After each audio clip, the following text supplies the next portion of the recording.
likaJesu waseNazaretha. Baba, we are humbling ourselves before you. Silapha Nkosi yami namhlanje ngoba sihlushwa umoya. Nkosi yamakhosi sihlushwa ukuthi Nkosi yami uyakhuluma kithi kodwa asizwa. Namhlanje Nkosi yami angazi kungani kufanele ukhulume ngale ndlela. Kodwa ngicela Nkosi yami sengathi umhlaba ungamukela Nkosi yami esizokhuluma ngakho. Kuzobe kukhuluma wena-ke Nkosi namhlanje. Mina Nkosi yami angelutho Nkosi yamakhosi phambi kwesizwe sakho. Kodwa Baba ngithunywe wena namhlanje ukuthi Nkosi yamakhosi angikhulume nabagcotshwa bakho.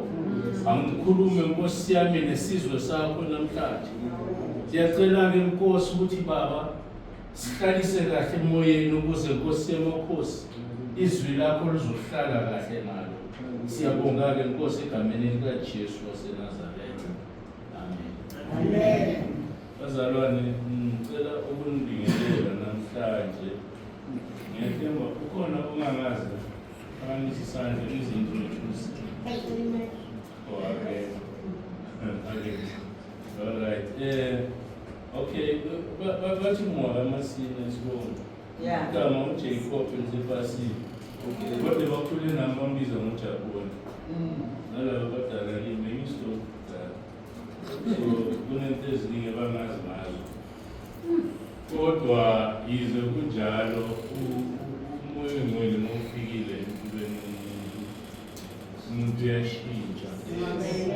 Umuntu makakhula aphuma ukukheya abazali. Sikarisha i-adulthood. Uba nalento yokuthi bese ukhona ukuthi azikhonekthele kuNkulunkulu wakhe or kulama abonkulunkulu akhonza yini.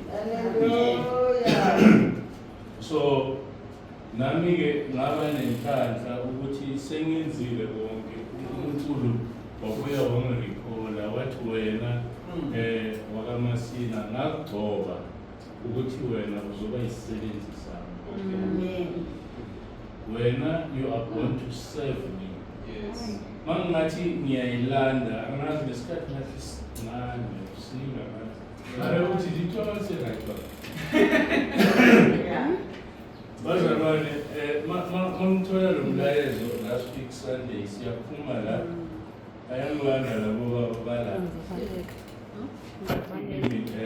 Next week is